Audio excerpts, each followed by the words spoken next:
Okay, Osio Nigada, Jeff Ganaholido Corntasel Dagwadoa, Shalagia Yetli, Buena Sa'i, Echoda Galski Goi. So my name is Jeff Corntasel, and I'm from Cherokee Nation. My Cherokee name is Ganaholido, and it's an honor to be here on the unceded territories of the Lekwungen and the Sandwich peoples. And we're here for a very special occasion, the book launch of Plants, Peoples, and Places. And so we're very excited. We have lots of special people that will be speaking today. And it's being brought to you by the Center for Indigenous Research and Community-Led Engagement. And I wanted to thank up top Kenya Rogers for all the work that she's done to make this happen today. So Wado Kenya for she's behind the scenes right now, but really has done a lot of the work to make this happen. So we're going to get right to it. We're waiting for a couple of people, but we'll have several people coming online. One of the things that we'll ask you is to mute your button so that we don't hear any other background noise. And also, if you have questions, you can go right to the chat room. If you could submit the questions that way, that would be great. And we'll have a little bit of time, I hope, at the end for some questions or for some, probably lots of comments as well. So I think I'll start by introducing our first guest, our first speaker, Saklama. Joan Morris is a member of the Songhees Lekwungen First Nation community. She received her name, Saklama, from her grandmother, and her great-grandparents were from Tliches, known as Chatham and Discovery Islands, which is a key part of the original traditional territory of the Songhees Nation. Joan was raised in Tliches by her great-grandparents and grandparents until she was 10 years old. And her time there was beautiful with her loving relatives, learning about the good ways to live on the land. But even at a young age, she experienced the cruelty and suppression of both the Nanaimo Indian Hospital and the Cooper Island Residential School. And she's written extensively about her experiences with the Indian Hospital, has really exposed some of the brutal realities that occurred there, as well as her time at residential school. She's a key contributor to a book by Gary Geddes, Medicine Unbundled, about the horrors of the Indian hospitals. A former nurse's aide, she's devoted her life to learning and teaching. She works hard to help First Nations keep their precious cultural traditions and to promote the teachings of the old people as she's experienced them. So please welcome Saklama. Wado.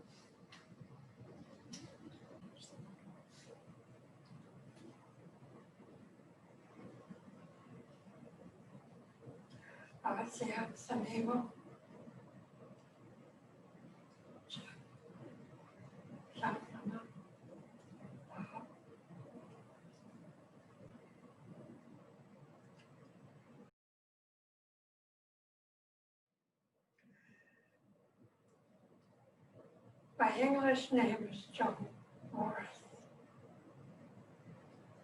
Saklama I received from the chest.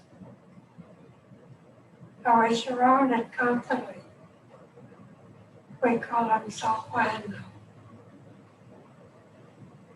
It's a lelo that came over there.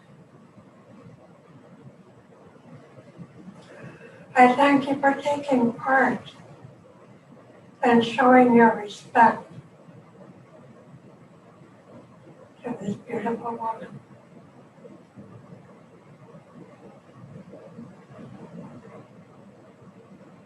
I love her so much.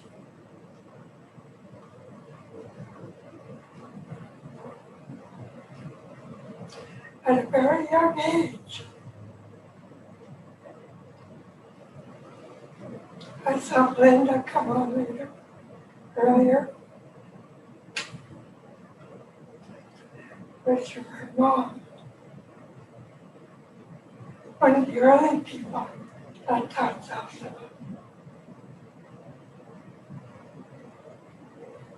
Albert Mary Thomas from the Coven. Miss Jim, all of them. Thank you, Jeff. for mentioning about the Indian hospital. I should have brought a book because I encourage each one of you to get one and read it about the history of the Indian hospital. It's 100 times worse than residential. Because I have survived both, as Jeff has mentioned, kindergarten and residential school, and an Ivor Indian hospital. That's why my heart goes out to this beautiful woman. What she learns, she shares, and she gives it back to the many people that are out there. She doesn't keep it. It's the way the Sokoyan would say, Aitzka, Aitzka. Which she does for such love, devotion. I thank you so much. I love you so much for doing this.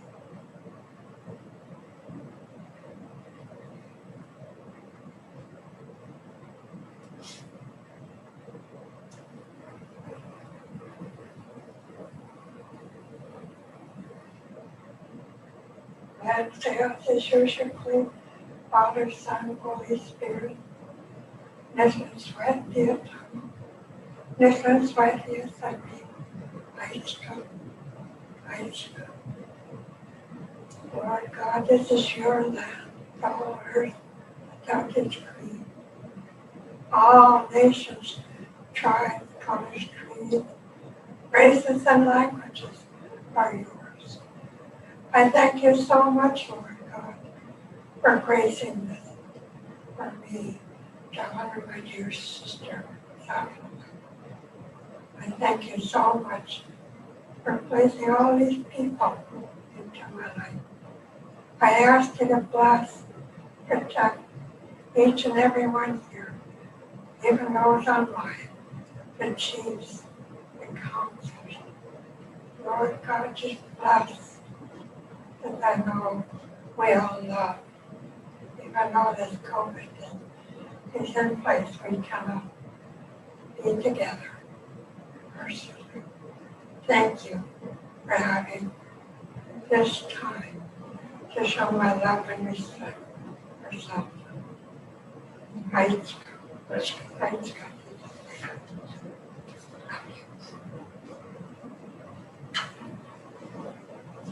good.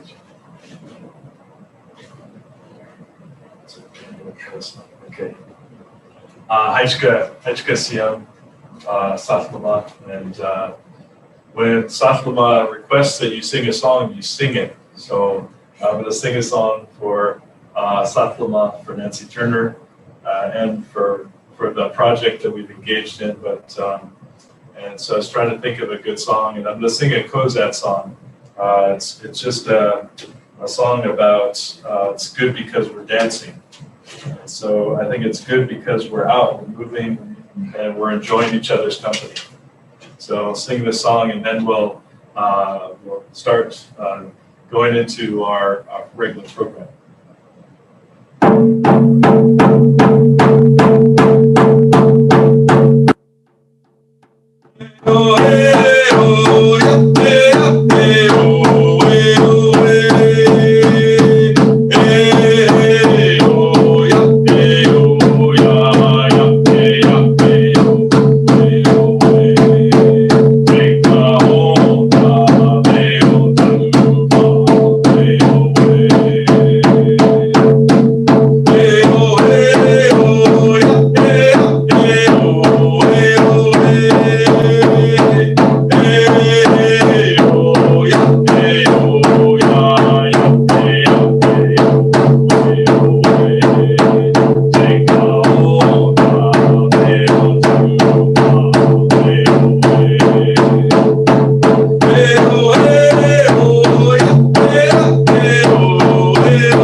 Haishka Satlama, and there is I wanted to mention too that there's now a new Satlama scholarship that's being promoted and in honor of both of you in terms of the work that you've done. So I hope that people have a chance to contribute to that scholarship and to continue the work that you both are doing. So Haishka for that. Thank you, Jeff. So how do you introduce someone like Nancy Turner, Satlama?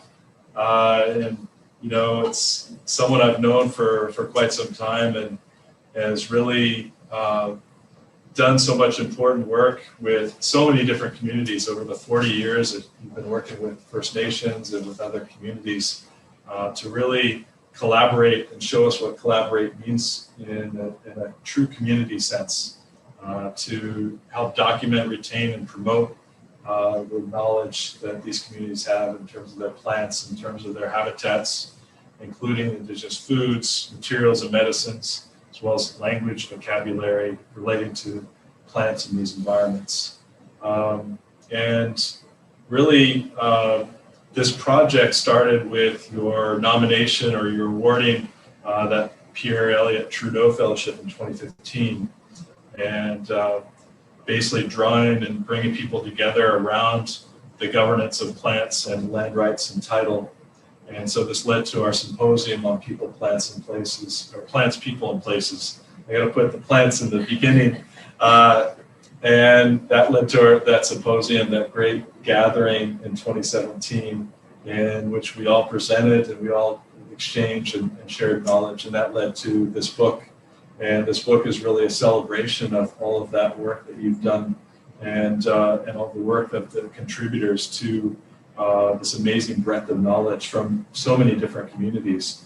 I've got Maori from New Zealand, and there are Indigenous peoples from the United States, from different contexts, and so it's really a tribute to the work that you've done to bring these people together today into one book. And it's a book I'm actually using in my class this term, and so the students have responded to it really well. So I wanted to thank you for the work that you've done and to hand it over to you to introduce our next person. Thank you so much for such a kind introduction, Jeff. Thank you, Satlama, for welcoming us in such a beautiful way. And thank you to all of our presenters and all of you participating. I want to give a special thanks to Kenya Rogers, whose genius at organization I've had the privilege of witnessing firsthand. She's just been so amazing and helped in so many different ways. We're still waiting for our dear friend Umik, Dr. Richard Atleo, and we hope that he'll be along. But in the meantime, I want to acknowledge Kimra Kamakundasi, who will be speaking after a while, Mahana Vaughn and Monica Montgomery, who are coming to us from Hawaii and Washington State, respectively. And but before that, I want to introduce a very special friend and one who I have a great deal of admiration for. That is Chancellor Sheila Rogers. Chancellor Sheila Rogers became the 11th Chancellor of the University of Victoria in 2015. A veteran broadcast journalist, she is currently the host and producer of The Next Chapter, a CBC radio program devoted to books and writers in Canada. She's an officer of the Order of Canada and was inducted as an honorary witness for the Truth and Reconciliation Commission in June 2011. She holds honorary degrees from multiple Canadian universities. In October 2016, she received the inaugural Margaret Trudeau Award for Mental Health Advocacy. In the summer of 2017, she launched the third of the Speaking My Truth series of essays she co-edited with Mike DeGagnon, Glenn Lowry, Grant Charles on residential schools, truth and reconciliation. And I know that her great-grandmother was a renowned Métis leader, as was her grandmother. And I know that Chancellor Rogers is a proud member of the Métis Nation here in Victoria. And we are so privileged to have you join us today, Chancellor Rogers, and thank you for coming. Oh, Heitske, dear Nancy, thank you so much. What a beautiful introduction. I would like to say I squachel, siam the stelache, good day, my honored friends. And Heiske Kwans Ani Etla, thank you for being here. Unan Pliluns J, your work is really important. I would like to thank Joe Seward for attempting to teach me some of the Sunchathan language. All errors are mine. A special hello to the elders and the chiefs who are here. Hello, Chief Planis, and all the viewers all around the world. Thank you, Saklima, for beginning our time together in such a beautiful way, such a good way, and Heitske for your book as well. We should all learn that we should share what we learn, and we should all stand for love. I'm so pleased to be with you this evening to bring greetings from the University of Victoria and congratulate you on the launch of Plants, People, and Places. It's wonderful. It's a treasure. The first time I saw you, Nancy, was at the QVic conference in 2014. And this is when I was being showed it wasn't the 7 wonders of UVic. There were many more than that, but certainly the wonders of UVic. And I was making my decision about whether to accept the wonderful invitation to become chancellor. And really, it was your session that convinced me, your session about the plant project, where you talked about case projects that you've been involved in First Nations communities, and the profound teachings that were given to you by knowledge holders and elders.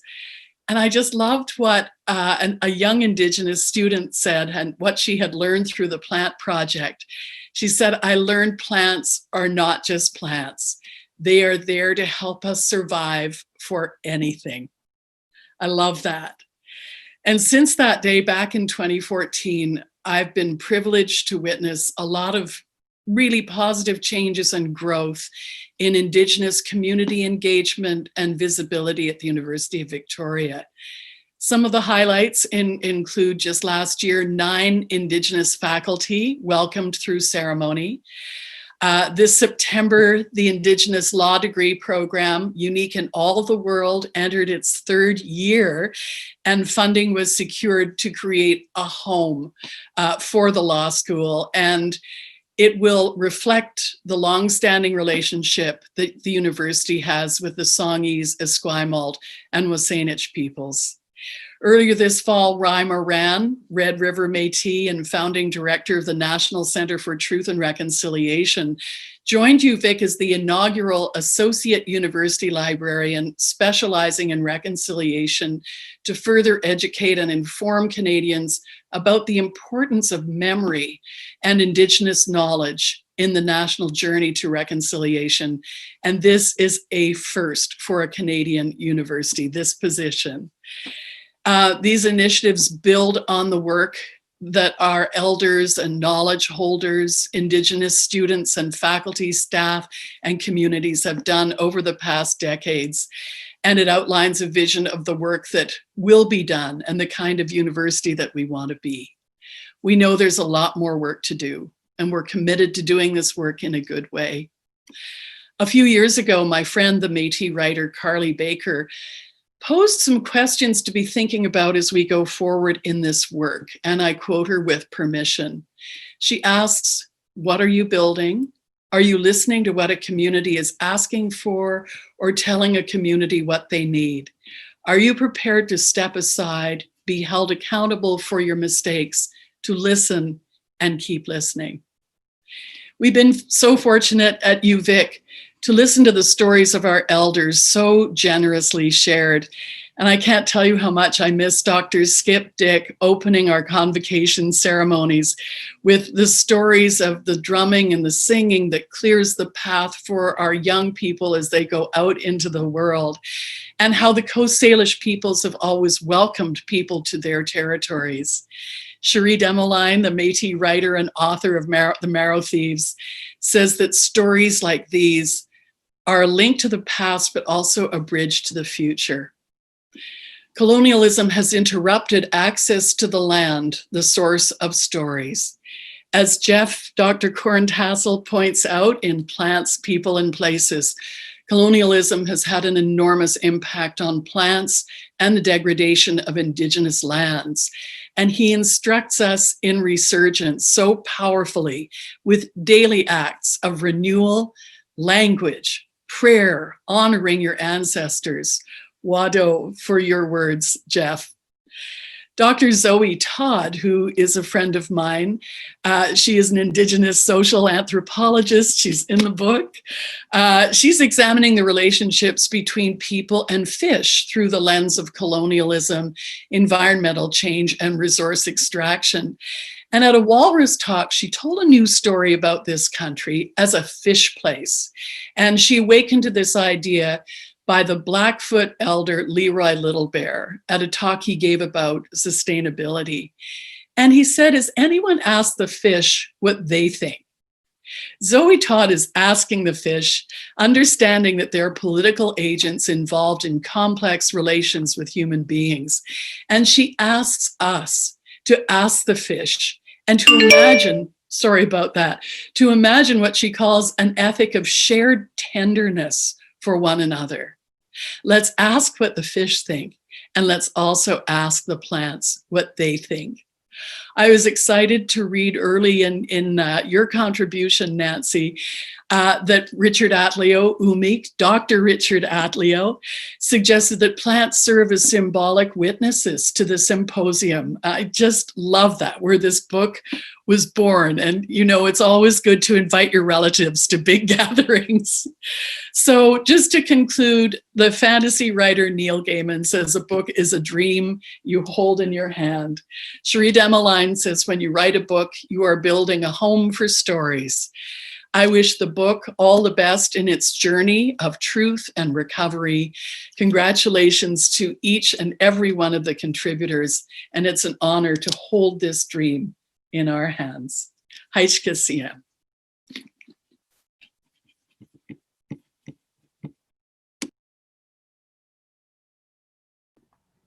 Hey folks, I think you're just muted there at Circle.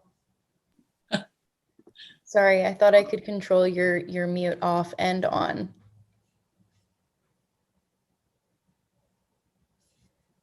There we go. Oh yeah, there we go. Okay. Thank you so much, Chancellor Rogers. That was an inspiring talk and a wonderful way to describe our relationships with the plants. I'm so thrilled to see so many people from all around the world who are here with us. We have a friend from Mumbai, India. We have friends from South America, I believe, and of course, South in the United States and in the UK. So thank you all for joining us here. We're still waiting for our friend Richard. I sent Bob out to look for. My husband, Bob, who volunteered very kindly to help support us in any way he could, has gone out to try to find Richard, who might not have been able to locate the venue here. So Dr. Richard Atleo, who was a great inspiration for the symposium and for the book, will join us, we hope, later on. But in the meantime, I want to present a little kind of PowerPoint, if I can figure out how to do this. Slideshow. There we are. That kind of puts the book in a little bit of perspective. And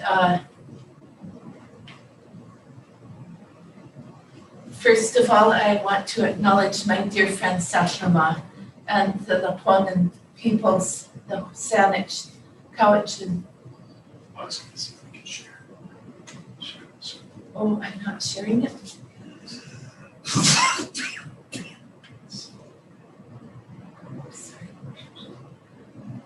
I'm sorry.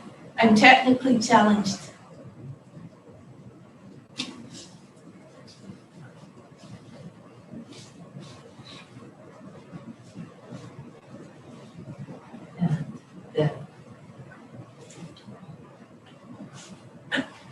There we are. Thank you very much, Jeff. I am technically challenged. I'm lucky to have made it this far. So does that seem okay? Can everyone see this and hear me? Okay, thank you. I want to thank Sachlama for her welcoming. Okay, thank you. The other Coast Salish nations of Vancouver Island and the Gulf Islands where we are, and to Indigenous peoples everywhere who are caretakers of their homelands and from whom we have so much to learn. Chancellor Sheila Rogers, thank you for your words, and it's really good to have you with us today. And there's a beautiful camas flower for you. I want to thank Richard and hope that he'll be along shortly. But I do acknowledge, and I'll be talking a little bit more about his contributions to the symposium and the book.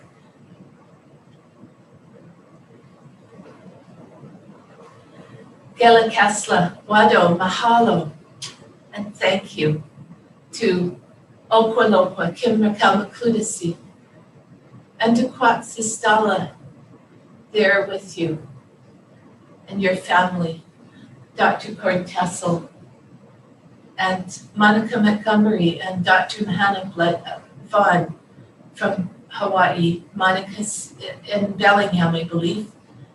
They'll be joining us with some words as well.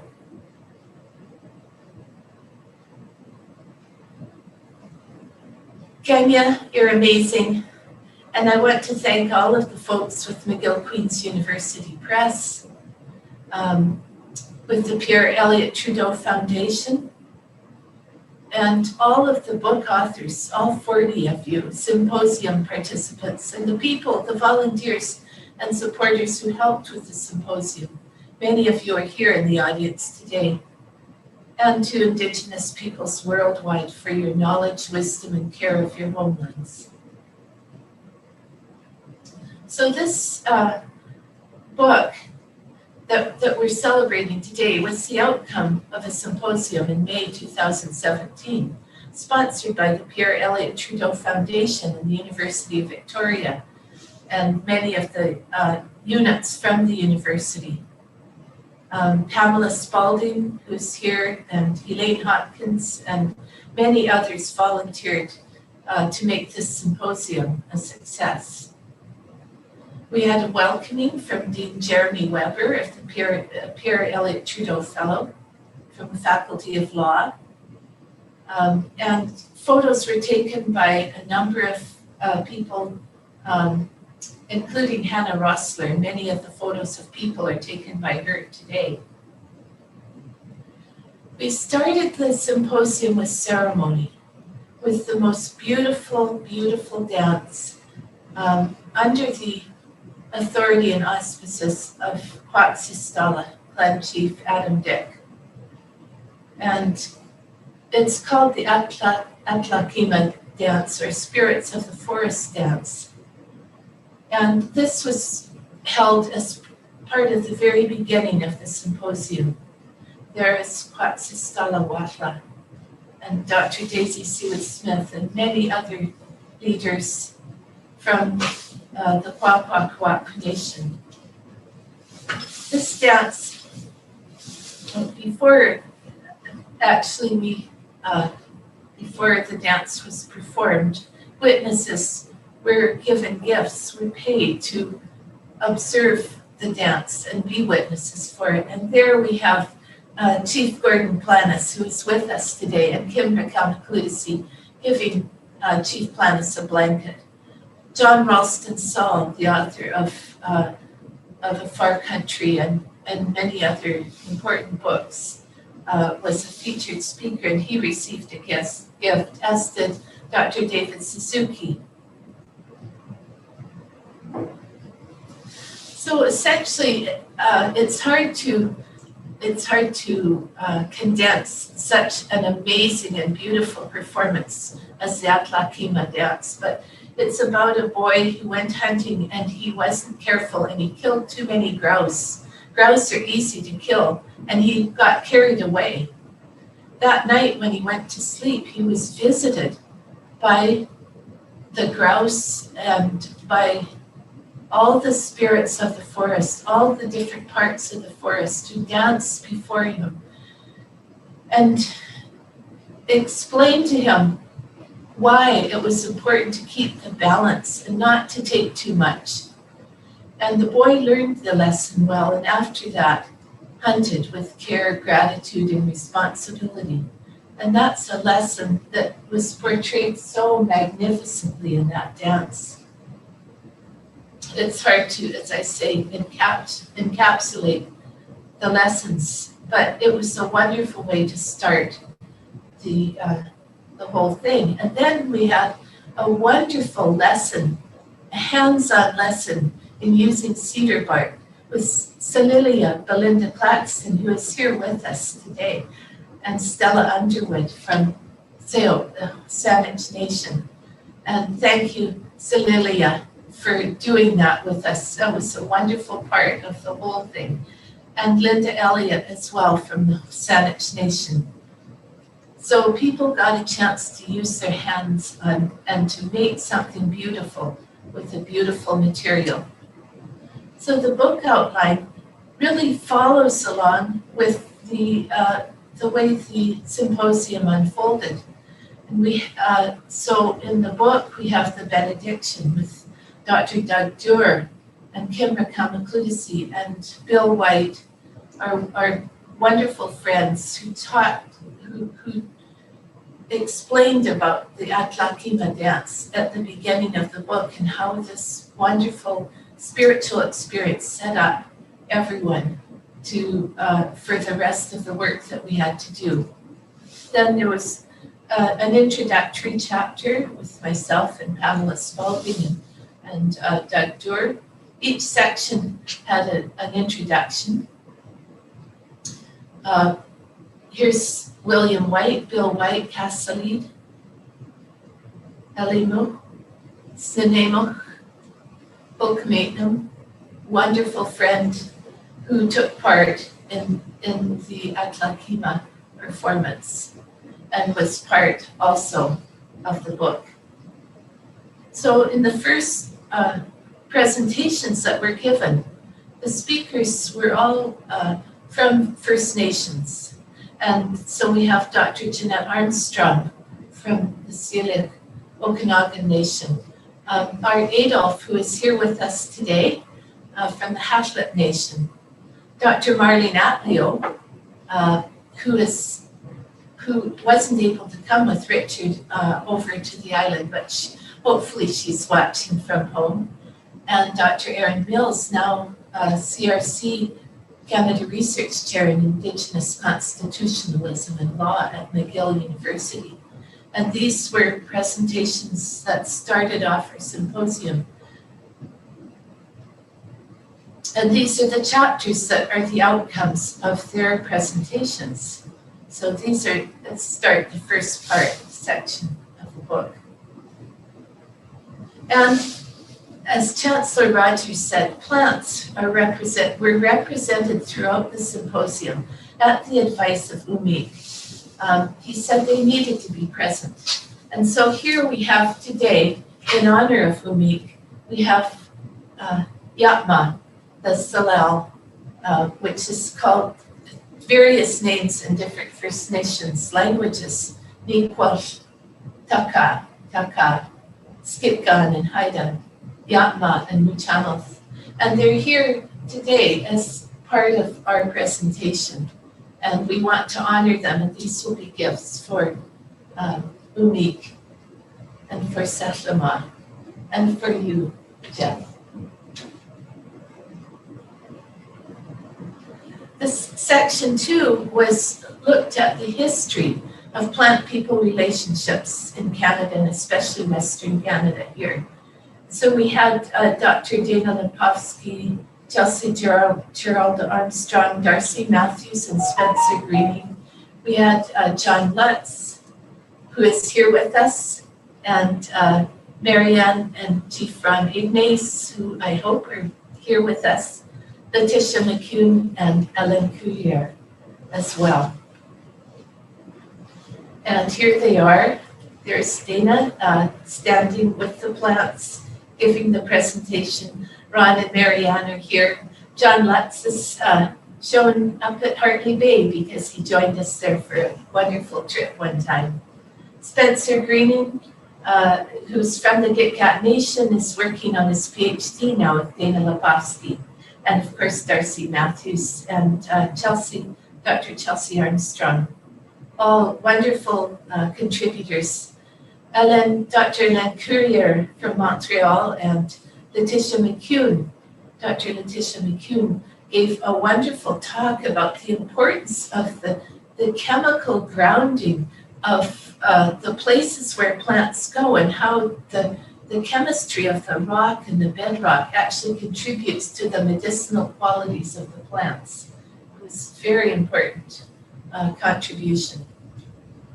The third section went to the international arena, and that's where we have people from the United States, Linda Blackelt, for example, our friend Lars Ostlund and his colleagues from Sweden, talking about some of the issues with the Sami Indigenous Peoples, with Jacinta Ruru, Dr. Jacinta Ruru from Aotearoa, New Zealand, and our friend Doug Doer and his colleague from the Quinault Nation, Justine James, and then Monica Montgomery and Mahana Vaughn speaking together. And I won't say too much about them because they'll be joining us here today, and we're so thrilled to have them. We had also, at Umik's recommendation, conversation circles.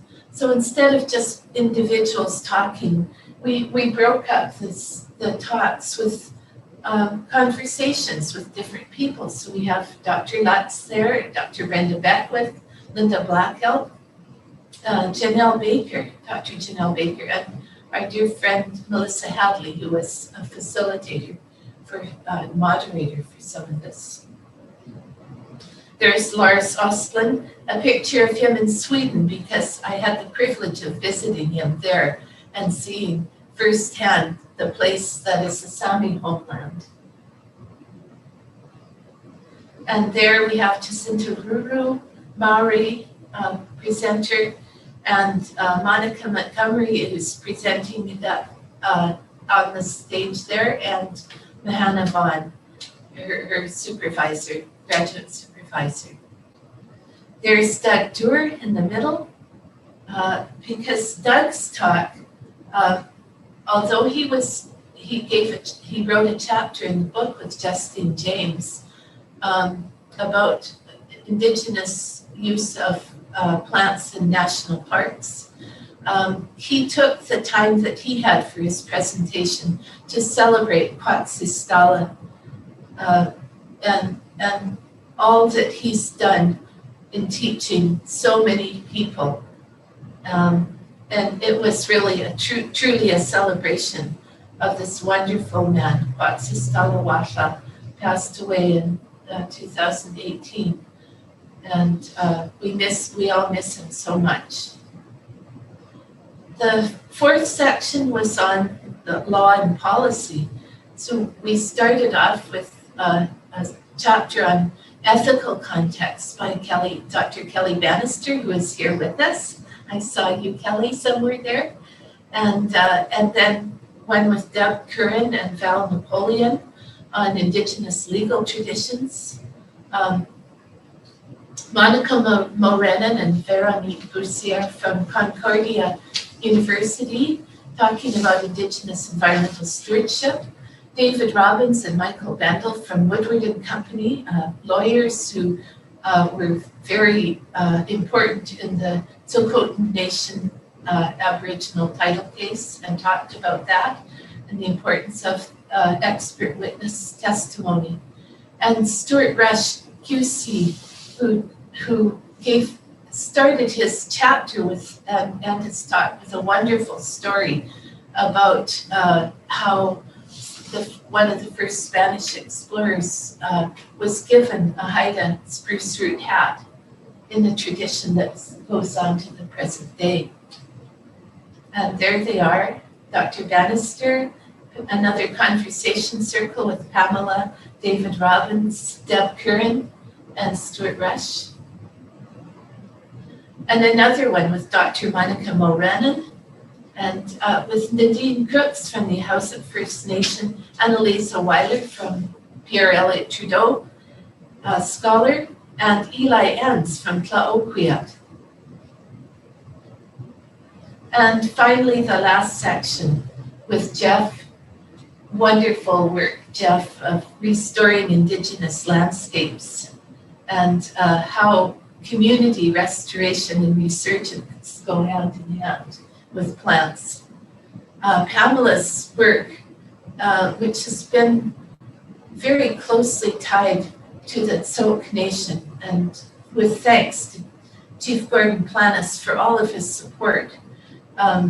Partnerships of Hope is something she's continuing to work on for her doctoral dissertation, which is coming along very well. Then we have Leigh Joseph from the Stiawat, from the Squamish Nation, who's talking about the role of plant knowledge in education. And Jim Tully, Dr. James Tully, who's very well known and needs very little introduction, but gave a wonderful talk, which I'll show you a photo of in a minute. Then there was a conversation with Richard Atleo and John Ralston Saul talking about the entire symposium, and at the very end of the book, an epilogue, which kind of summarizes it. There's Leigh Joseph, Pamela Spalding, and himself, Dr. Jeff Gortasso. We had a wrap-up and commentary with my friend Kiilju Sparg Wilson from the Haida Nation, Annalisa Weiler again. Thank you, Annalisa, for participating in this. And there's the talk with John Ralston Saul. He gave an evening talk. We had Satlama welcome him to her territory. We had Dean Catherine Kroll, now Special Advisor to the President at UVic, introducing, and then Dr. Saul gave a very inspiring talk. The people in place, the worldview we need. And the last wonderful day we spent with Chief Gordon Planis at the Tsilhqot'in Nation. And there's Dr. Tully, who gave his talk out there at Souk. And we had some of the conversation circles there as well, the very last one. And these are other participants, Nick Claxton, Leigh Joseph again, Anne Garibaldi, Thor Godey, and of course Pamela. And we ended the symposium with a hike on the sacred Tsilhqot'in mountain of the Tsilhqot'in Nation, which was a wonderful experience. And it was part of Richard Atleo's vision for the symposium that we didn't spend it all inside. We needed to get out on the land and be part of everything that we're learning about. And there is Chief Planis. And again, thank you, Gordon, for hosting us that wonderful day. And the end result, we're proud to present this book, and we hope that it will be a useful contribution to reconciliation and recognition of Indigenous knowledge and wisdom, and relating to plants, and will highlight the important role of plants in Indigenous cultures and for humans everywhere. So thank you, all of you, for listening into Circle. And just to let you know, the symposium was videoed by Trevor Bennett of King Tide Films. And there's a new film out about Staiwat Lee Joseph that is also done by King Tide Productions that will be out soon. And as some of you will know, that the book is available to the participants in this book launch for a reduced price. So you just need to ask for the flyer. I'm going to stop sharing the screen. And there we are. There's the book. And thank you for listening to my presentation. We're still, we don't have any. We didn't get any signed. No luck. Bob has scoured the parking lot, and we've got a plan B, but we'll keep going and see if we can get Monique in somehow. Okay. Yes, we certainly hope so. And mainly, we hope that he's safe and okay wherever he is.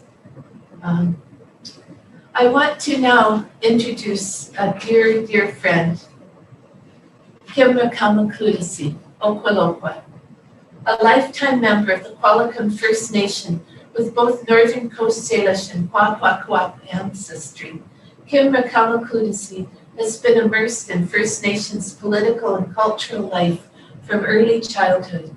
Well trained in the cultural knowledge and traditions of her nation, she's a recognized expert in organizing meetings, feasts, and potlatches, as well as in food traditions, ethnobotany, ethnoecology, oral history, cultural and ceremonial protocols, and visual documentation of cultural practices and knowledge. She's dedicated her life to supporting and working for traditional leaders, including her longtime partner, Clan Chief Adam Dip Kwaksistalawatla. A leader in her own right, she has been a constant and unfailing advocate for Indigenous rights, ethical politics, and environmental integrity. Kim, it's such an honor to have you with us today.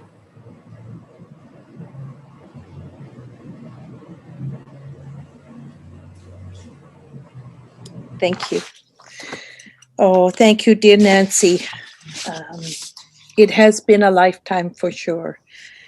And I want to begin, first of all, because this is what Kwaksistela always taught us, really, Haitsapka Siemasia. I need to thank very, very profoundly the Coast Salish people, the Lakwaman people, the Consartan people for always being so generous to allow us to do the work of our ancestors on your territory. I really don't know if everybody understands how difficult that is to do, how hard that is to do, and how generously and kind the people of this territory have been towards us. Because in times of old, this was some of the largest laws that you would have broken by doing what I'm doing right now on your land. So my dear, dear friend, Saslamal, thank you for always generously welcoming us. My dear, dear CM from Suk, thank you for generously welcoming us. Always, always. And if there's one lesson we can leave the students that work and walk in the walls and the halls of this university and who do the research, to always begin from a foundation of honoring those who are the host of the territory that they are working on. So, Gela Kessler, Haitsapka CM, Haitsapka. To all of you, thank you from the bottom of my heart. Kwaksistela actually refused to do ceremony in Victoria for many years because he did not believe some of the younger ones were honoring enough, which is why he always called upon speakers to speak for him and to ask each and every time for permission. He said, this isn't just for a show. You must introduce yourself to the ancestors of this land. And not just the ancestors, but every living thing is with us. We have to walk carefully and tread carefully wherever we are. And I think our world would be much better if we did that with all that we do, all that we do. So I thank you again from the bottom of my heart for that.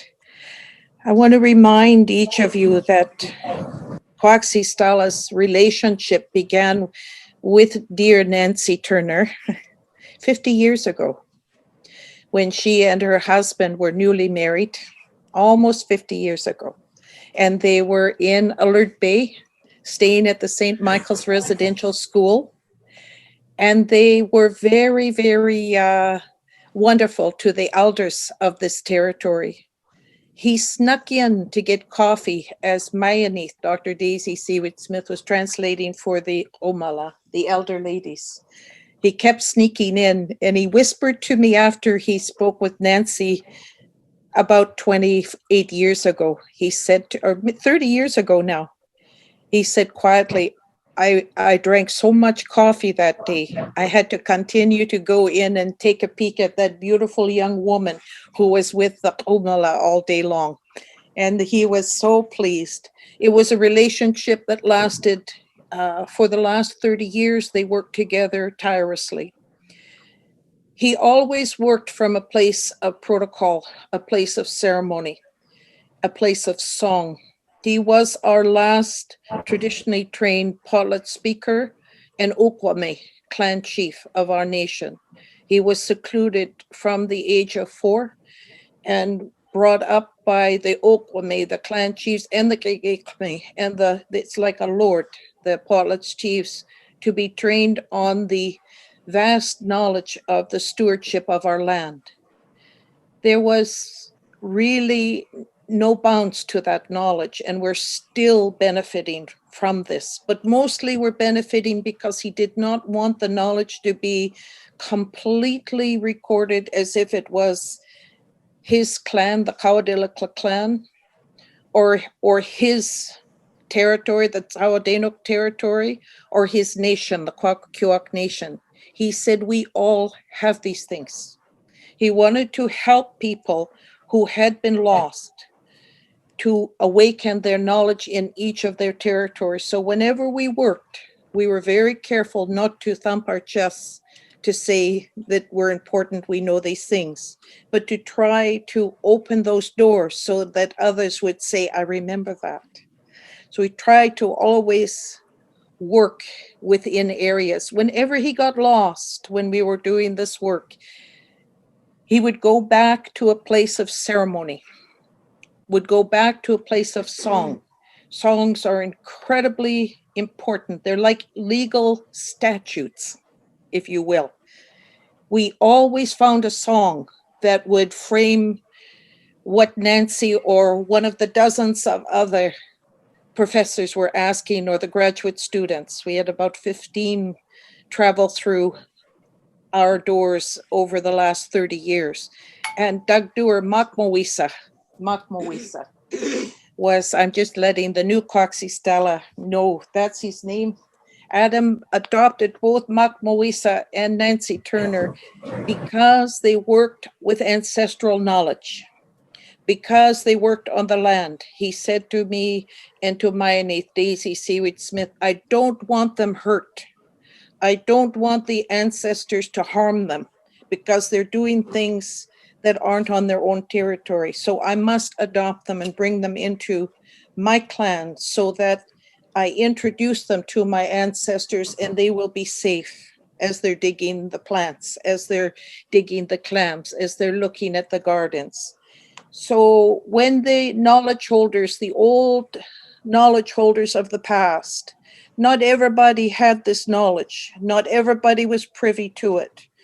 And not every gender was privy to it. He broke a lot of his laws by trying to pass on to the next generation those things that would have been lost. Many of the things he knew were gender-based. and also only clan chief based, but he wanted to make sure that it wouldn't be lost. He literally did not know he was the last one that held most of this knowledge until he worked with people like Nancy and Doug Dewar, John Lutz, and others that I've seen here today. He literally did not know that. Everything was framed in ceremony. Everything was framed in song. I don't know how many hundreds and hundreds of songs he knew, literally. One of his sons recorded once when he was taking a boat from the top end of the island to the bottom end of the island, and he recorded several in the 400s. And that wasn't, he said, and I didn't know them all at that time. I want to say there's a couple of things that when we're speaking of plants, we never just speak of one species. We speak of holistically of them all because they all interconnect. One day he was trying to ask us to make sure we always prepared a chief's table whenever we ate. We paid attention to everybody that was there. We had a lot of vegetarians around our table with grad students. And he looked at me, and then we had a couple of vegans, and he looked at me kind of quietly and he says, don't they know that the plants are alive just as the animals? So when we are harvesting plants, we do the same thing for the plants as we do for the animals. They are all just as sacred. So I understand when we're talking about the importance of plants, it's the importance of them all. Maya Neath was talking to us 2 nights ago, Daisy Seaweed Smith, about how when he returned to the place in Deep Harbor, the place where the first clam garden, natural clam garden, was formed, he walked on shore quietly. He said a prayer quietly. Had we not been listening, we wouldn't have heard it. And he said, I told you I would be back. And he nodded and he started to quietly sing. I've never heard barnacles and clams sing, but they did. They all squirted in unison. And I believe Nancy witnessed that when we were there about 10 years ago. They were all clicking and singing and squirting in unison. We had to go back and watch the film to make sure that that's what we saw. That was the relationship with the land, with the plants. He did the same when we were harvesting the plants for the root gardens. He would quietly speak gently to the kakam, the little grandfather that was at the edge of the plants that would reproduce. All of this knowledge, we only came about it accidentally. He never talked about any of it. He just did it. And we had to, in our minds, continually try to be a little ahead of him. It was against his laws to ask a question. And so for us to ask all of these questions of his, he had to make his mind very strong in order to receive all of that questioning, because he was never allowed to question as a young man or even as an older man. So it was against his own laws to be studying the way he did, but he understood the importance of changing. His great grandfather told him when he was in seclusion that one day his words would fly. They would fly around the world. And when he started to work with Nancy some 30 years ago in earnest, he said to me quietly, I now understand what my grandfather meant, because he was fascinated by film. He was fascinated by computers and how his words just flew around the world. This was the foundation of most of what he did. He watched that technology and he compared it to the prophecies he had been given as a very young child, and he behaved that way. He wasn't an arrogant man and did not thump his own chest. He said when he was honored, I thank you. I thank you deeply, because when you honor me, you honor my teachers, you honor my ancestors. If only we could all have that on our breath whenever we're being given accolades. If only we could all think to whoever contributed, because it's putting your hands together with all of those ancestral knowledge, keeps us from trying to overthink what's happening, but to live in a place of gratitude, a place of caring and thinking of the next generation. All of those things are really, really important. When the gifts were handed out, every time Nancy had asked if Adam could participate in something, I don't think people understood it was like a subpoena. And it kind of is startling because he didn't just show something. He didn't just sing a song or show something. He took it very seriously. He met with people who were his equals and said, I will do this. I'm going to dakutala. I'm going to show my relationship to her. So I'm going to bring out my best to show my relationship. And then he had to work to provide gifts of his own accord, not anything that came from the symposium at all. He had to buy blankets, and he decided to bring things like photographs of the Atlakima to hand out, because people needed to be remembering with great accuracy as a witness. So you are basically, in a way, when you're given a blanket, you're paid to remember accurately that moment.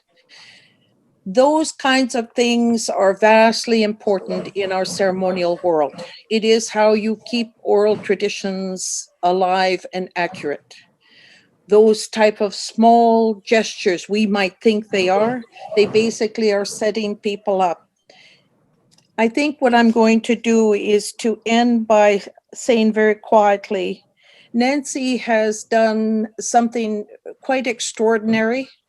I'm not sure if it'll ever happen again. Nancy has been a unique and courageous young woman, and now she is a Komala in her own right. She's a noble woman in her own right to us, because she's treated the traditional knowledge holders in a very appropriate manner. She would come into a house, and if you were making bread, she would start kneading and helping. Bob would go and chop wood or carry wood or do these things. That opened, the knowledge holders would watch to see her behavior and her caring and her kindness, and then open up. Many of these things that people like our dear friend speak about, Satsama speaks about certain things of the island that she grew up on. She owns that. She's giving something that is a tangible wealth to her. And if anything, when we are talking of these things, that's the reason why ceremony happens, because this tangible wealth is our history and our knowledge and how we interact with the spiritual, the supernatural, and the natural worlds. Remembering all of that has been Nancy's gift in each and every one of our cultures. We have been blessed with the way that she and her dear husband we have actually had many things maintained and preserved because of that. And we continually thank you. But most of all, I thank you for your dear friendship with my late Quaxi Stella, and the new Quaxi Stella and his chieftainess wife are here today to say that relationship continues. And it continues from our heart with great gratitude and caring. Gayla Kessler, from the bottom of our heart, Nancy, and congratulations for this big job. What Quaxi Stella did for you at that symposium was for you, was a celebration of your life's commitment and work, was a way to show how the spirits of the forest and how we interconnect on all of those levels are how you conducted yourself. And he honored you for that. So Gayla Kessler, dear friend, dear sister.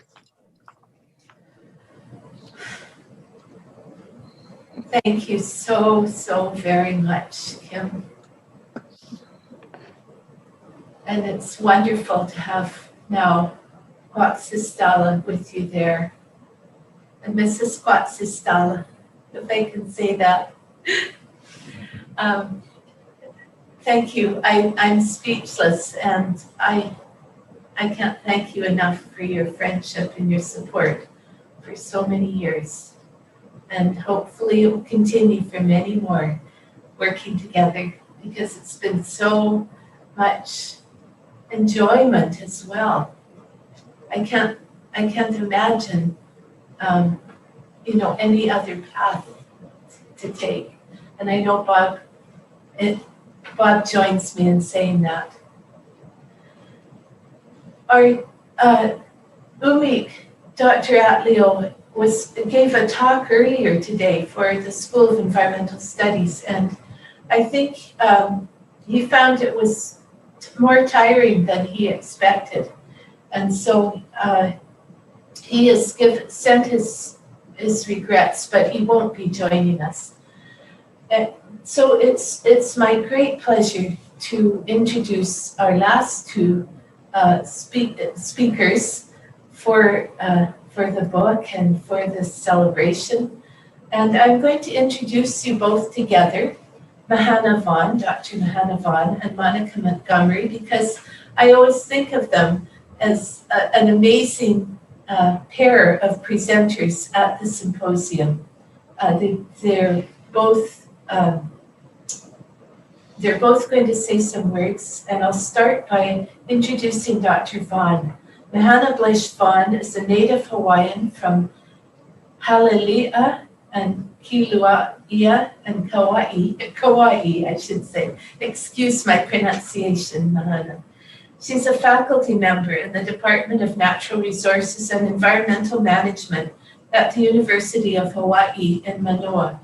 In her research and teaching, she aims to enhance community capacity to cultivate, care for, and govern natural resources at the local level. Mahana is a lay maker, mother of 3 children, who she's been looking after very specially this last while. And she recently published her first wonderful book, which is Kaiaulu Gathering Tides in 2018. I highly recommend her book. Monica Montgomery is from the Puget Sound area of Washington State, and she recently graduated from the University of Hawaii in Manoa with a master's degree in natural resources and environmental management, working under the mentorship of Mahana. Her current work with the Hu'oko'a initiative is focused on connecting university and community more closely in order to strengthen community capacity to govern the use and care of natural resources in Hawaii. I said current work, but that's the work that she has been on. And now I understand she's embarked on some wonderful stewardship projects there in Washington State, which I hope you might tell us a little bit about, Monica, as well. And welcome both of you, and thank you for coming and joining us today.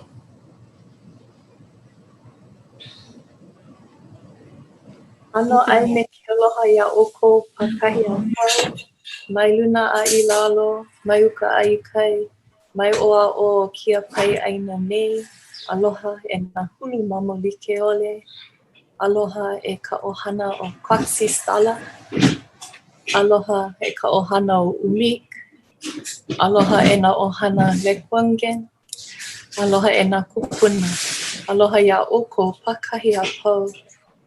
We would like to begin with gratitude and aloha for our hosts, for the people of your aina, for all who've shared and made this event possible, for your elders, and for you, Nancy, with an oli from our place.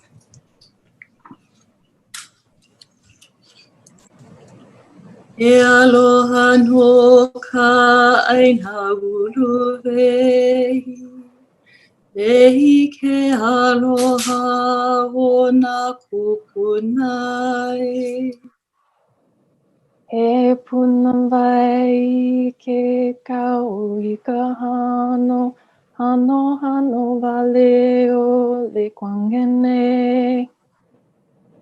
E ho mai kama o popopono.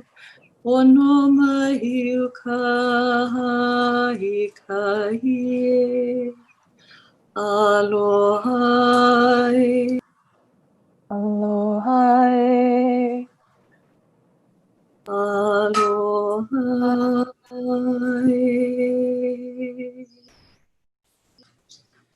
Aloha.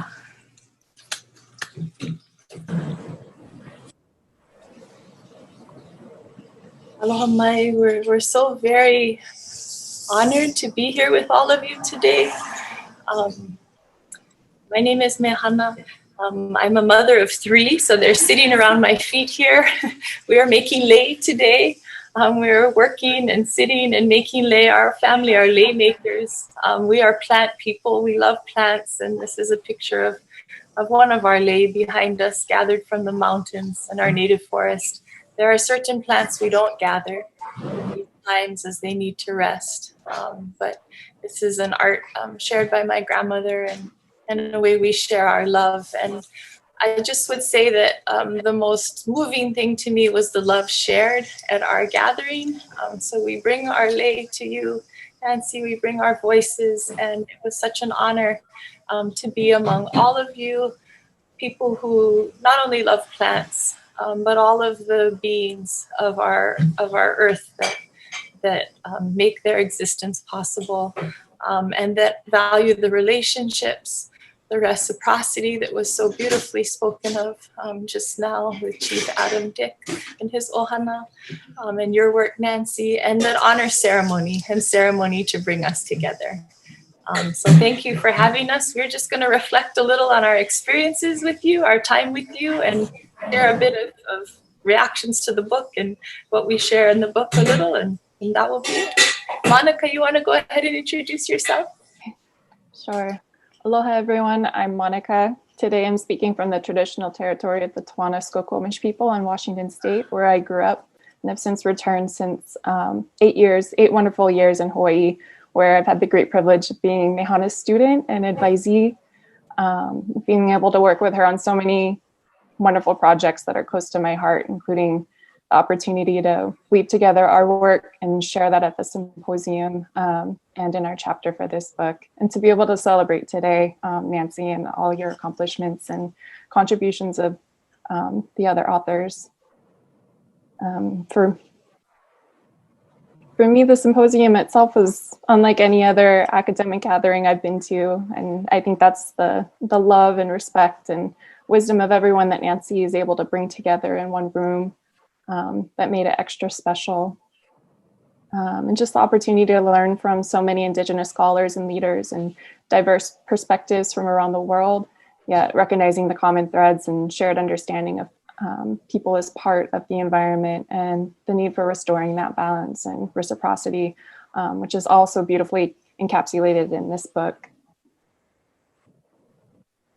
I see Mehana sharing her screen. I'm trying, but you'd probably be better at it. So I'll let you go. If you want to try. I don't know if I can turn it off now. There we go. You go ahead. And I'm coming to you from Kilauea, Kauai, the northernmost point of the Hawaiian Islands, one of the oldest of the main Hawaiian Islands, from our living room. And I would say that as a mother, in the time of our lives we are all in, juggling our many responsibilities, what a joy it was to travel. It was my first time in Western Canada, my first time in Victoria, in such storied places we've heard of. We were welcomed so beautifully by everybody. It was so wonderful to connect to you all, to see you all again. One of the highlights was the field trips, going out and spending time in the camas fields, and the amazing, having it shared how those places were created, the farming, the nurturing, spending time with Chief Gordon Plain and going on this huaka'i, and to see all of the work that is happening, and all of the work of reclamation, visiting the va'a. We are canoe people as well. And just to have the plants always brought into the room, and to have us brought into the places of the plants. was such an honor. What I saw all around me was something that in our language we express as kuleana. People often talk about it as rights. It's the rights we have as Native peoples. But I would love to bring into the room an elder that's been very influential in my life, Anakala Eddie Ka'anana, who's a farmer, a taro farmer and fisherman. This is a picture of him cleaning the intake for the water that will flow to irrigate the taro patches that are staple food of our people. He would do this every morning in all conditions. It's storming here all day. He would be up there checking the intake of the pipe from the stream to make sure it was clear, it was clean, and the water could flow to our ancestor, to the taro plants. He shared with me that kuleana is actually that which is in your family's care. It's the lands you take care of, the gifts that are handed down to you, and it's how you take care of them. That gives you, it's all of that you're responsible for, and that is held in balance with the rights. How you take care of your kuleana helps people know who you are and what they can entrust you with. So our book chapter focuses on these reciprocal relationships and caretaking of that which is ours to hold and protect and hand on in its many different forms. And I'll hand it to you, Monica.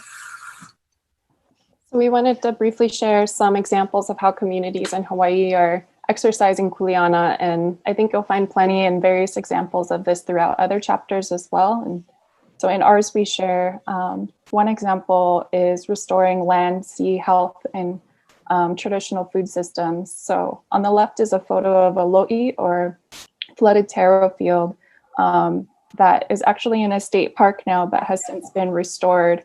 And it offers a space for families to connect to the land, to culture, and to a healthy food staple, while also providing ecological benefits connected to the fishery just located downstream. And on the right side is a local ia, a fish pond that is being restored as well. And it functions as a nursery as well as food supply. And in this photo is a photo of invited guests to the fish pond who are restoring a native seaweed here called huluhuluva, and that elder share was once abundantly present here. Another example is through reviving customary harvesting practices. So one example is hukilau. It's a traditional surround net fishing method where the whole community is involved. So whereas today, a skilled fisherman or woman can just whip a motorboat around with the net and surround the whole school by themselves, some communities are reviving this practice where, you know, you have the kilo man run up the mountainside to look for the school of fish, and you have the divers and the rowers and community members on the beach ready to pull the net in. And this way, you're not just connecting to this cultural practice, but working together, spending time together, and feeding the community together. Another example is community-led stewardship and monitoring through organizing these groups, both Kahana Kilokai and the Hui Maka'ainana o Makana. And it's just this intentional gathering regularly in place to connect with each other through stewardship, whether that be beach cleanups or observing changes in weather conditions, and just sharing knowledge and practices with each other. I'll pass it off to Mehana. So just a few other examples of kuleana in action that are shared with us over and over by people of all ages in our community is the importance of teaching across generations, of handing on knowledge, of always taking someone younger with you. Next slide. This includes camps and activities on where people are camping cross-generationally together, teaching skills. Also, it includes building partnerships and sharing knowledge across communities, networks of communities doing the same thing, helping each other, showing up for one another. Increasingly, Hawaii is involved at the global level as well. There's some pictures from IUCN gatherings, but finding it so much easier to do things together. Next slide. And then getting engaged in policy options and policy initiatives to protect our place. This is an example of community-based fish subsistence fishing areas, which are being started all over Hawaii, where traditional practices and means of fishing become the regulations of the place. Community makes their own regulations, and all who visit must follow them. And just to add that this effort has extended all over our islands into our mountains. Mauna Kea, our most sacred mountain, is one that is not as well cared for as it could be. And so that is a place that the people of Hawaii have had to make a tough stand. Next slide. Our elders making the decision to block the construction of the 30-meter telescope on Mauna Kea, putting themselves in front, the women behind, the men behind them. So that this effort could be stalled. And it still continues to be stalled. Next slide. And putting up an encampment for over a year in the very freezing, bitter cold of Hawaii to block that development. And I guess I would just say how this book ties us to the struggles of people in other places, to the struggles of their ancestors, and to ways in which we hope our children will struggle differently and perpetuate that which is most loved by all, but in ways that may be less difficult and use many, many new tools and are more connected across the world. And to the plants that nurture us and the places, as this book helps us to do. We're so honored by all the stories shared in it and so honored to be a part of it. Mahalo. Mahalo. Thank you, Mahana. Thank you, Monica. That was very, very interesting and so important, the work that you're doing. It's very inspiring. Well, Jeff, I guess it's 5:30 and probably people are wanting to wrap up. And if there's anybody, the authors or others who wanted to say anything, you'd be welcome to at this time, but we'll try to wrap it up fairly soon so people can get on with looking after their children and making leis and all of those things. I just had a lei to share, but aloha. Thank you so much. Oh, lovely. Thank you. Do you want to give people a couple of minutes or so to see if anyone wants to jump into the conversation? Nancy is Chief Gordon Planis here. Yes, Chief Planis, good to see you. Yes, I just want to say a message from our elders. The Creator brought you to us. You're brought here to help us, and it really means a lot to our people when we can have that kind of medicine that you gave us. And you're always going to be a part of us. You're going to always have a place in our canoe. And you know that because I brought you up the river in our canoe in the past. And you're a part of our family. And you always will be a part of our family. So thank you. Haishka. Oh, Haishka, Gordy, Haishka. Thank you so much for all you do.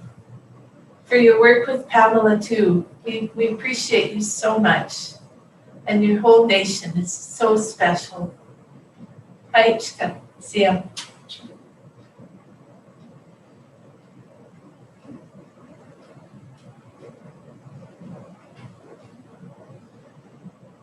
One thing I could do is I could run up there and see if there are questions. Do you want to ask? See if there are any questions. I can relay any questions anyone has. If folks want to pass along any questions in the chat, I'm monitoring it, and then I can relay those back to any of the presenters today.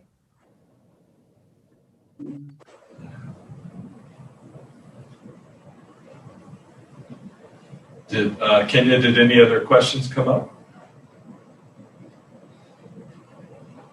So far, no, but I do have a message here from Shauna, just saying to Mahana that this is in Shauna's voice. I think of you often and the conversations we had in Laura's hotel room at the conference. Thank you for your presentation. It's wonderful to hear the parallels between Kuleana and Dene here in Manitoba. Oh, that's wonderful. Nice to hear from Shauna. And I didn't realize her link with Mahana, so that's wonderful. Yeah. While we're waiting, Nancy, do you know whose hands these are on the? Oh, the book. Jeff just asked me, whose hands are these? And the hands are of an elder from the Niska Nation, Alice Azak. She was a teacher in ethnobotany class that we taught in the Nass Valley for Wilpahas Niska, the Niska House of Learning. And Alice took us out on a field trip down to the mouth of the Nass River. And she was showing how you peel cow parsnip is it's not a very good name for a beautiful and edible plant in the celery family, but it's one that has to be peeled before you eat it, and it's a very important springtime vegetable. So those are Alice's hands there. And I'm glad you asked because I need to be sure that she got sent a copy of the book. Thank you so much. Well, Jeff, shall we Yeah, I think wrap it up? unless there's any other questions, I think it's good to wrap this up. And like you said, have people go about their way to make lays tonight and to have dinner and enjoy each other's company. So thank you, all of you, wherever you are around the world, for being with us. I want to thank my husband, Bob, over there, who's been sitting very patiently and helping us with the logistics. And Jeff, it's been so kind of you to host us here at Circle. And Kenya, you're amazing. Yes. I wish I could call out so many other people who I know is here and who I just relate to. It's wonderful to see all of you. So we'll ask Saflama to close for us tonight.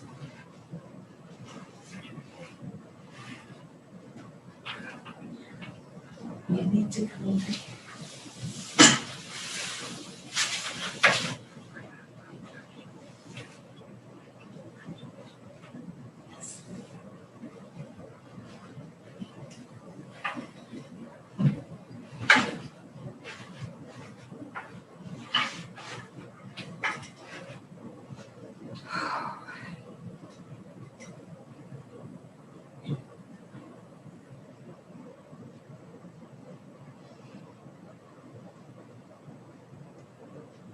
Asya Snemo.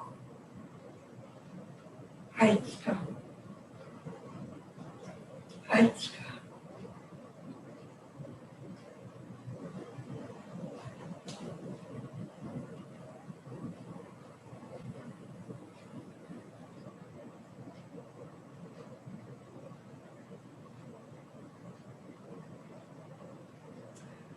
My heartfelt thanks to Cameron Combs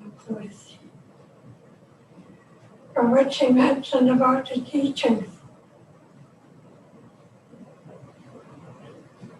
As mentioned earlier, I grew up with a soprano out at chess.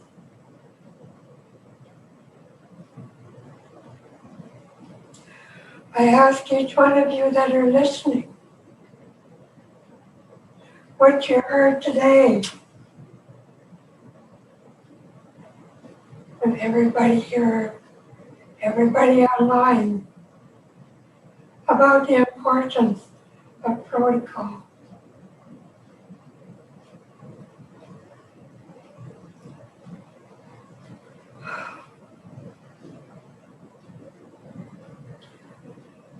My great-grandfather, Shaman, was 105 when he died. On his deathbed at the St. Joseph's Hospital, which is now Victoria General, he said, I'm 105, but I'm still learning. that struck me profoundly. I was still young yet. But that is so true. I'm talking to all the students worldwide that are listening. This is so profound. This beautiful woman, Jocelyn, she shares my name. She reminds me so much of my grandma, Jocelyn. Or so flat or so little. It was a whole different world out there of teaching. So much patience, so much love. I want to share one momentous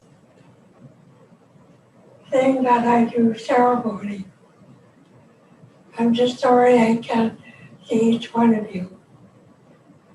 But I speak to each one of you that are on here.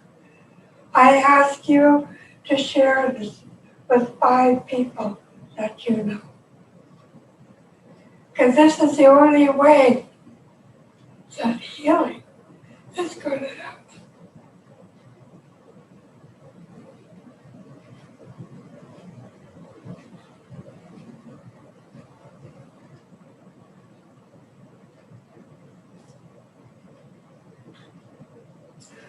Someone is listening to his chest.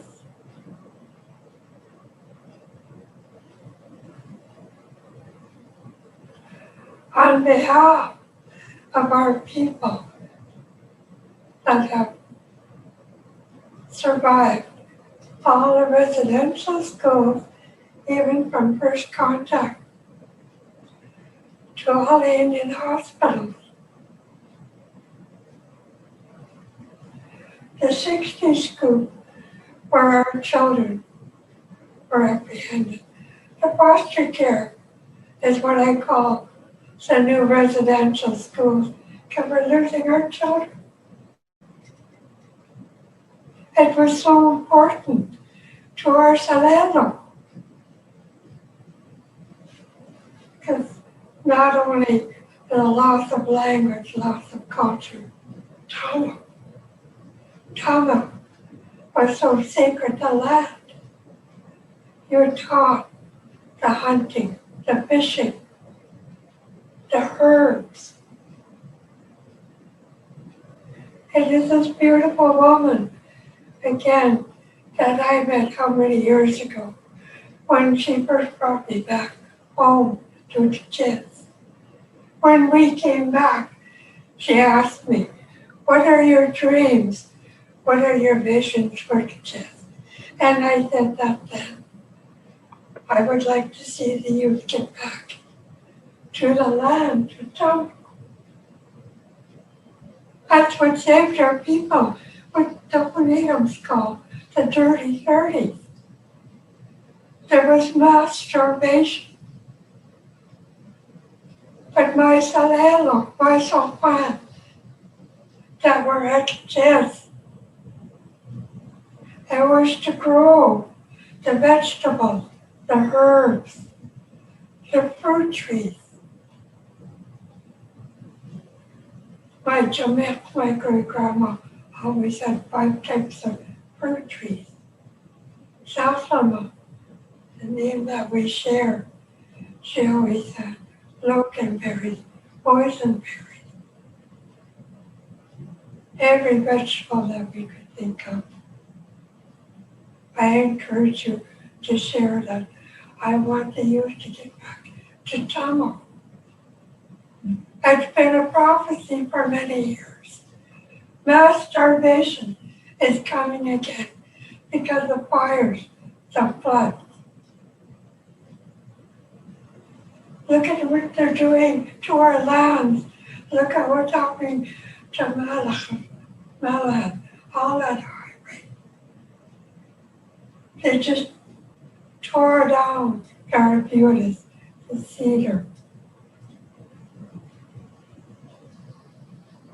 I encourage each one of you, please fact that you can do that. That's how we grew up. And I consider myself so blessed to learn from my Salero. But the ceremony I want to share with you to end this. I can't see you. I don't know each one of you. But for the healing of all nations, tribes, colors, creeds, races, languages, I ask you for your forgiveness for what was done to our people. The genocide from the residential schools and the Indian hospitals. I ask for your forgiveness, each one of you. Each one of you is so precious. Each life is so precious. Our Shalelo always thought 100, 200 years down the road. Chess, Chatham one. It's pure and pristine. I want it to stay that way. I want it to remain a healing land.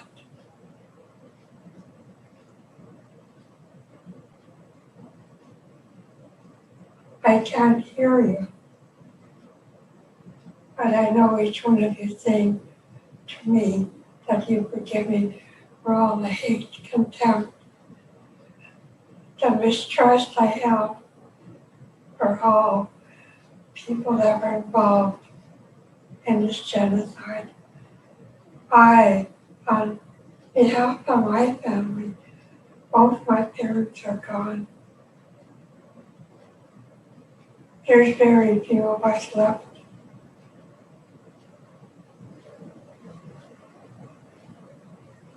That was hard for me to speak earlier.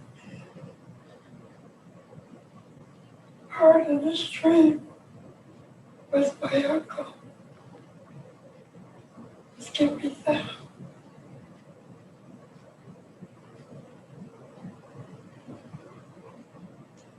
He knew how to do the reef netting.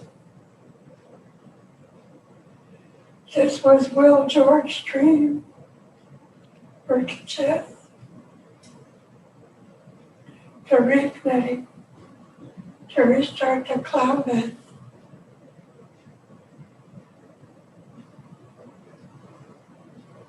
I'm the last from chess for the God.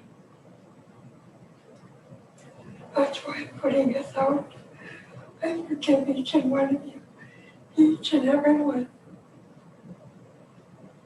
Again, I stress it is not you who made that mandate for what happened to our people. But I forgive each and every one because the healing needs to start.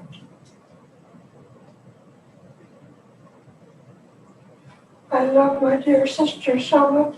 She shares my name, my grandma's name. Because our Sophan were so full of love, tender. It was a whole different lifestyle. I would have to kiss.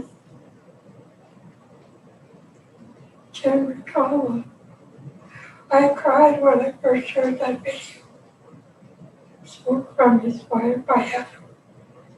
Because I always wonder why I spoke different, I react different.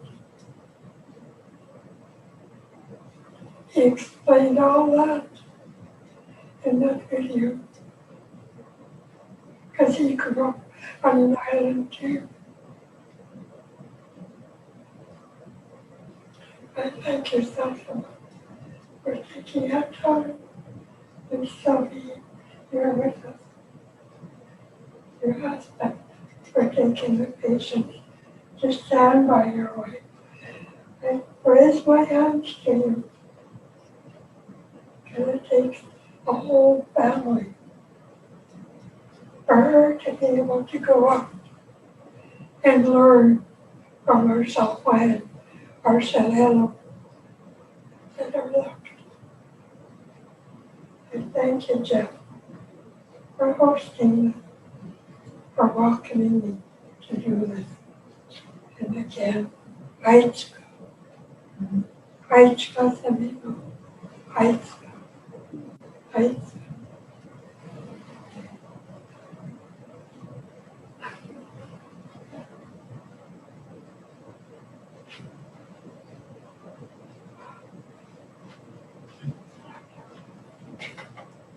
Thank you for starting.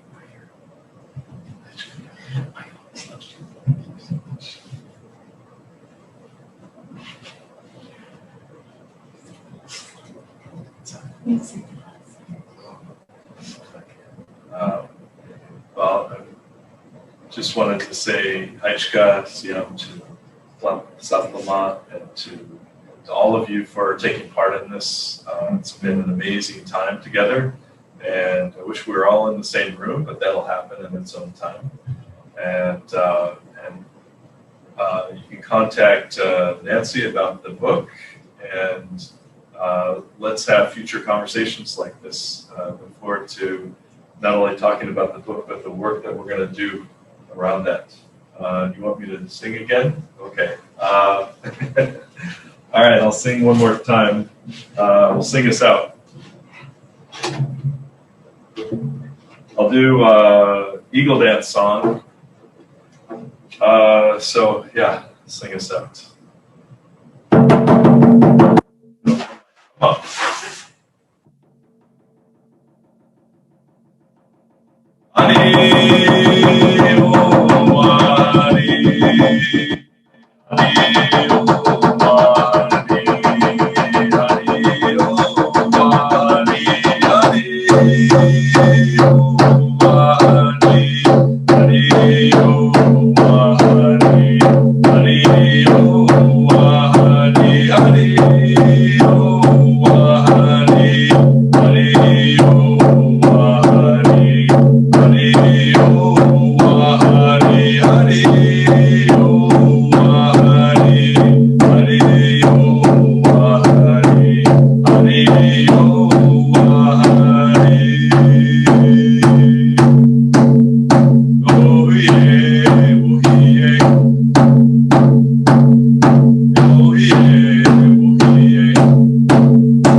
Thank you, Jeff. Thank you all for coming, and enjoy the rest of the day wherever you are, and please keep in touch. Thank you so much. Let's go.